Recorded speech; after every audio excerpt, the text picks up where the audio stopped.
Ambassador, you talked on Tuesday eloquently about how everyone knows someone looking for Ronnie. Everyone. Can you talk about what that's like here on 0 + 5 days? Well, first of all, to the Levy family, I wish you the greatest strength. I hope Ronnie comes back to you healthy. And listening to you is a source both of great sorrow, but also of inspiration. You are the spirit of Israel, and your strength as a family, your togetherness as a family, your commitment to your daughter and your niece is, I'm going to say it's inspiring. But I do not want to belittle it in any way, but I hear these stories every day from multiple sources from my children. This morning, the two sons of the rabbi who married my daughter, two sons who, like so many Israeli reservists, the minute they heard about the battle, simply didn't wait for a call up, put on their uniforms, went south to join, left their families, their children, went south to join their units and did not come home. And that funeral was held today for these two brothers buried side by side in Jerusalem with their father officiating. Difficult, extremely difficult to bear. We draw strength from one another. As I said earlier, the agonizing irony of this is that Hamas has reminded us of our family ties, of our national resilience and will, and we will persevere. I want to go back, if I could, Nicole, to a question that you asked to Mr. Levy about how this could happen, and I think it bears going into a bit, if you don't mind, and that Please. Is. Obviously, I have been following Iran. I've been involved in the Iranian issue for 20 years now, and clearly there's a strong Iranian connection here. About 90% of the rockets they fire at us, including one that hit down the road yesterday. I'm in my safe room here. You see the books behind me, but it is actually a bomb shelter. You can see the bed off to the side here. Is that these rockets are made in Iran, and those are not rockets made in Iran. They're designed by Iran, made by Iranian-trained Hamas engineers. We know that Hamas is funded by Iran, it is guided by Iran, and that recently Iranian officials met with the heads of Hamas in Beirut. So you put the dots together, you have a strong Iranian complicity in these atrocities. We understand that.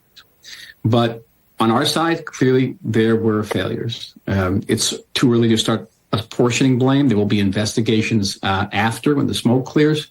And certain people will have to, as they say, take responsibility and make conclusions about their futures. That is certain. It's not the first time it's happened. But what really happened here, and which has happened in the past, and I think, again, ironically, almost 50 years to the date in the past, when Israeli military and political officials did not believe that the Egyptian and Syrian armies would attack us in what became known as the Yom Kippur War.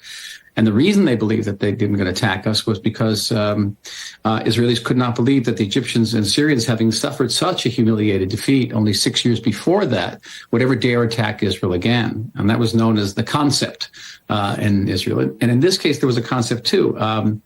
My last job in government was as the deputy in the prime minister's office, deputy minister. I was in charge of diplomacy, but I also had I would say, misfortune of being in charge of the Gaza issue for about a year, and in liaising with our military, our intelligence, our security forces, and there was a concept there as well. And the concept was this: that Hamas wears two hats. One hat is a terrorist hat. Clearly. The other hat, though, is a government hat. Hamas was the de facto sovereign of an independent Palestinian state known as Gaza.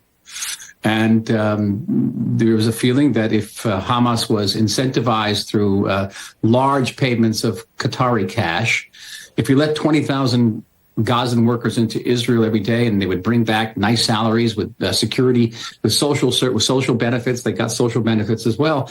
That Hamas would be very loath to disrupt the status quo. A similar concept, and it was wrong. It was wrong. It was, and I think that we're not the first nation to make these mistakes. I think that those who thought that the Iranian nuclear deal would somehow change the nature of the Iranian regime wrong. You know that to incentivize them. when you're a terrorist, when you're a member of ISIS, when you're a member of Al Qaeda, Hamas is no different. The Iran regime is no different. You don't operate according to a cost-benefit analysis, at least not as we understand it. Your benefit is in the hereafter.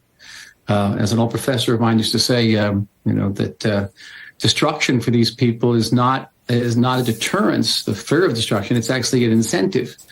And Hamas doesn't care how many Palestinians are killed in the effort to kill us. They occupy a different dark and evil universe. And it was a mistake. And I think we're going to learn by that mistake. And we're never going to fall into that concept again.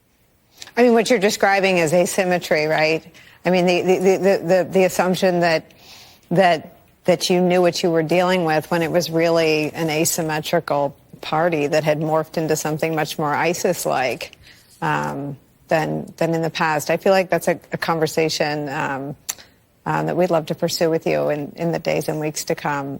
Feels like perhaps the most important thing to make sure I think everybody understands, that you were dealing with them thinking they were one thing, and you see the savagery of Saturday, and it's clear that they're very much something far different. And to use your words, sort of playing for the afterlife. Wow. Gilad Levy, please come back and keep us posted on everything that you and your